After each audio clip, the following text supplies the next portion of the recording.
movement of force, turning effect or torque? Very very important thing. We have to see movement of force. This is a one word. Turning effect is another word, and torque is a last word. So what is the meaning of this? If they are using any term, means the meaning is same. Turning effect is that when we apply a force on a body, how easily or how efficiently we are able to rotate a body. For example, this is a rigid body and this is fixed at point this O. So when I apply a force on this body, my force is coming like this. So when I apply a force on this body F, so this body will start rotating about this fixed axis or fixed point O. Now we have to find the magnitude of this turning effect, how much this body will turn.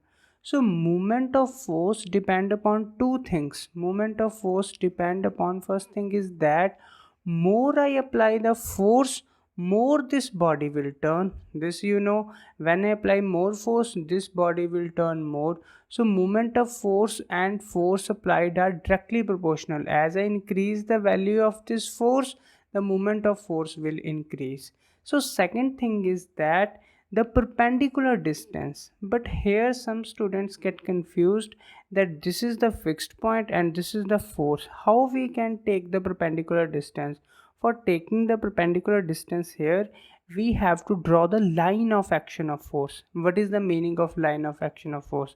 In simple word, force कहाँ तक जा सकती है straight line में. So now we have to draw the straight line like this. Now we have to draw the straight line like this.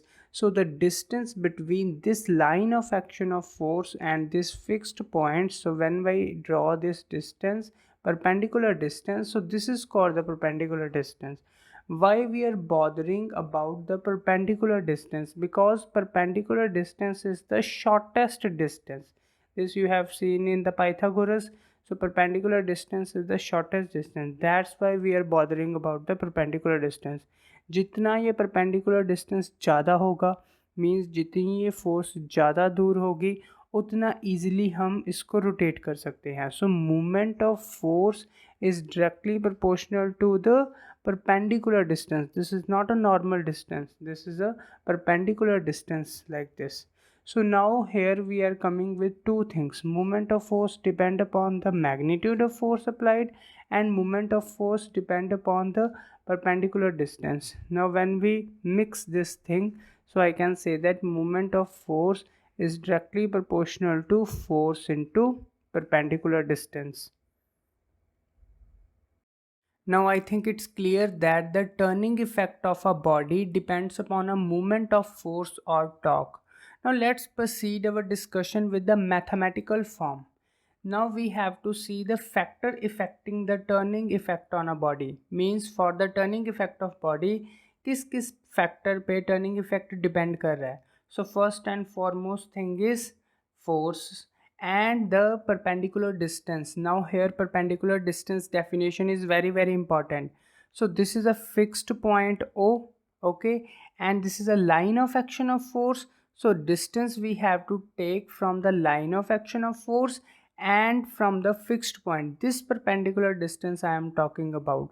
So now one by one we have to see on which factor the turning effect of body depends. So first factor is that the magnitude of the force, magnitude of force applied, and second factor we have the perpendicular distance, very important, perpendicular distance from where, from the line of action of force to up to which point, to the axis of rotation, or I can say that the pivoted point. So what is the definition of axis of rotation? Little reminder. So axis of rotation is a line, okay, imaginary line passing through this pivoted point. So this perpendicular distance I have to see. So this I got moment of force is a product of force into perpendicular distance of force from the pivoted point. Again and again I am saying this thing. This is very important. Perpendicular distance you have to see. So now let's see the units of the moment of force. So units of moment of force, we have to see first the formula. So formula we have moment of force is equals to force into perpendicular distance. Okay, this is the formula. So now one by one we have to see the unit of force and unit of distance. Perpendicular distance is actually a distance only. So unit of force unit is Newton. So unit of force and unit of distance we have to see. So unit of force we have Newton and the unit of distance is meter. So unit of movement of force is simply what? Newton into meter. Okay, so I can say that simply, again I am repeating. So unit movement of force is what? Force into perpendicular distance. Force unit is Newton and perpendicular distance unit is meter. So that's why I got Newton into meter as a unit of force. And one more important thing is here, that it is a vector quantity. Now why I am saying this important thing? Why? Because first of all, what is a vector quantity? Which, in order to define the quantity, we need both magnitude as well as direction. In the previous class you have seen that Newton into meter we are writing joule. Okay, Newton into meter we are writing joule. In case of work done, we are writing Newton into meter as joule. But here we are not writing Newton into meter as a joule. Why? Because here movement of force is a vector quantity and the work done is a scalar quantity. So scalar quantity can be represented as a joule, Newton meter can be represented as a joule, but vector quantity Newton cross meter is not represented as a joule. But in the higher classes you will get know about the vector dot product and scalar dot product, but for the time being you have to remember that moment of force is a vector quantity. That's why I'm not writing it as a joule, it is simply as Newton into meter. And work done is a scalar quantity, so I can replace the Newton into meter into a single unit, that is joule. Now let's proceed our discussion on the units of moment of force. So here we have to see the relationship between the SI and CGS unit of moment of force. Now we have to see the SI and CGS relationship. So moment of force, simply SI unit is Newton into meter, that we know, and CGS version. CGS unit of moment of force is Newton is dyne in CGS and meter in CGS is centimeter. So this is a SI unit and this is a CGS unit. Now we have to see the relationship between the SI and CGS unit of moment of force. So I know that 1 Newton meter is how much? That is 1 Newton into 1 meter. So now we have to see the relationship between Newton and dyne.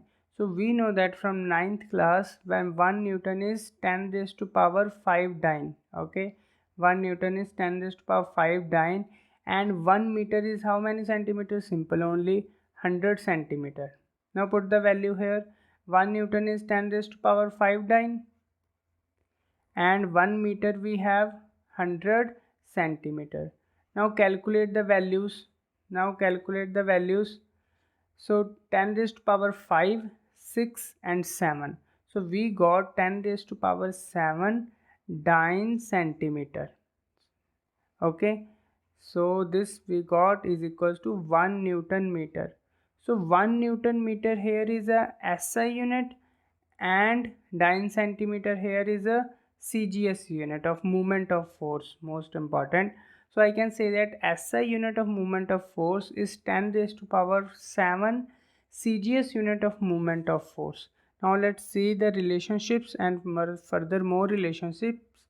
So 1 Newton meter is 10 raised to power 7 dyne centimeter, and there is another unit that is 1 kgf into meter. So 1 kilogram force is basically 9.8 Newton. This we have to remember. 1 kgf means 9.8 Newton. So 1 kgf meter is 9.8 Newton meter. And next thing is that CGS unit, that is gram force. Sometimes force is given in gram force. So gram force we have 980 dyne and centimeter is as it is. These all relationships are very important.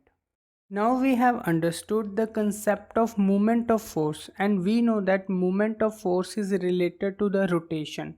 So when I apply a force on a pivoted or hinged body, it will start rotating. So two types of rotation can be possible. Either my body start rotating in the clockwise direction or my body starts rotating in the anti-clockwise direction.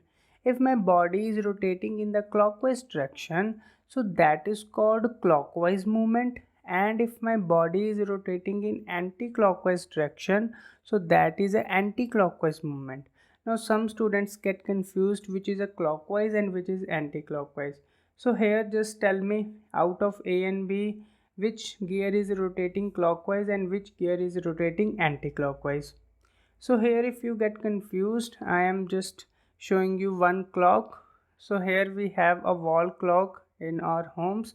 So this rotation, so whatever all these hands are moving, this rotation is called clockwise rotation. So now tell me out of A and B which gear is making a clockwise rotation. Yes, so gear B is making a clockwise rotation in the clockwise direction. So here I can say that gear B is having a clockwise movement, and the gear A, which is rotating opposite to the direction of clock, so I can say that gear A is having a anti-clockwise movement. Now let's see the sign convention for clockwise and anti-clockwise movement. So here I have two bodies which are rotating. One is rotating in clockwise direction and one is rotating in anti-clockwise direction. So now we have to see that the sign convention for the numerical purpose, which sign convention we are taking. So for that we have to use the right hand thumb rule. So take your right hand like this.